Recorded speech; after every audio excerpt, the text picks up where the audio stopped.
മലരക്കുളം തെക്ക് ഗ്രാമപഞ്ചായത്തിൽ മന്ദരോഗികൾക്കായി അമൃതയുടെ ക്ലിനിക്ക് പ്രവർത്തനം തുടങ്ങി. ക്ലിനിക്കിന്റെ പ്രവർത്തനോദ്ഘാടനം ഗ്രാമപഞ്ചായത്ത് പ്രസിഡന്റ് പി സംഗീത നിർവഹിച്ചു. അമൃതയുടെയും ICMRന്റെയും സംയുക്താഭിമുഖ്യത്തിൽ മന്ദരോഗാവസ്ഥ കൈകാര്യം ചെയ്യുക, വൈകല്യം തടയുക, അവരുടെ പുനരധിവാസം ഉറപ്പാക്കുക എന്നിവ ലക്ഷ്യം വെച്ചുകൊണ്ടാണ് മലരക്കുളം തെക്ക് ഗ്രാമപഞ്ചായത്തിൽ സർവോദയപുരത്ത് അമൃതയുടെ 4ാമത്തെ ക്ലിനിക്ക് തുറന്ന് പ്രവർത്തനം ആരംഭിച്ചത്. ക്ലിനിക്കിന്റെ ഉദ്ഘാടനം മലരക്കുളം തെക്ക് ഗ്രാമപഞ്ചായത്ത് പ്രസിഡന്റ് പി സംഗീത നിർവഹിച്ചു. ഡോക്ടർ KN പണിക്കർ മുഖ്യപ്രഭാഷണം നടത്തി. സജ്ജനി KR സ്വാഗതം പറഞ്ഞു.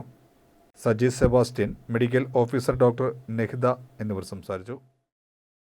രണ്ടാമത് കഴിഞ്ഞ ദിവസം ക്യാമ്പ് വയ്ക്കുമ്പോൾ ജനങ്ങൾക്ക് അതിനുള്ള ഒരു പ്രതീക്ഷ എന്നുള്ള നിലയിലാണ് ഒരു 10-60ഓളം പേര് അന്നും ആ ക്യാമ്പിൽ പങ്കെടുത്തത്.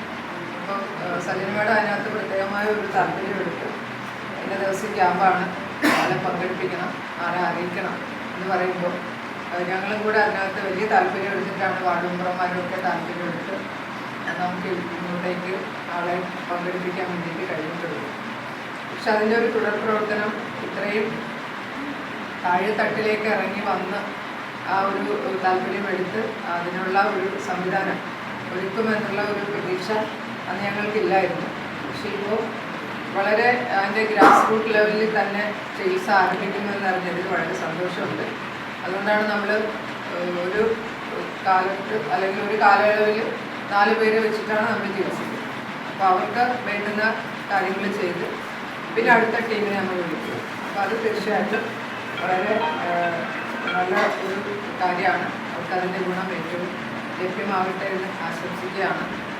നേരത്തെ ഇവിടെ സാറ് അധ്യക്ഷ പ്രസംഗം നടത്തിക്കൊണ്ട് സൂചിപ്പിച്ചതുപോലെ നമ്മുടെ പ്രദേശത്ത് ഇതൊന്നൊരു 2005-2010 കാലഘട്ടത്തിൽ അന്ന് നമ്മുടെ മെഡിക്കൽ കോളേജിലെ ഏറ്റവും വിദഗ്ധനായ ഡോക്ടർ ഷെനായ് ഡോക്ടർ ഇവിടെ വന്ന് രാത്രികാലങ്ങളിൽ ക്യാമ്പ് നടത്തി നമ്മുടെ പൈലേറിയ പേഷ്യൻസിനെ കണ്ടെത്തുന്നതിന് വേണ്ടിയിട്ടുള്ള പരിശോധനകൾ ഒക്കെ നടത്തിയിരുന്നു.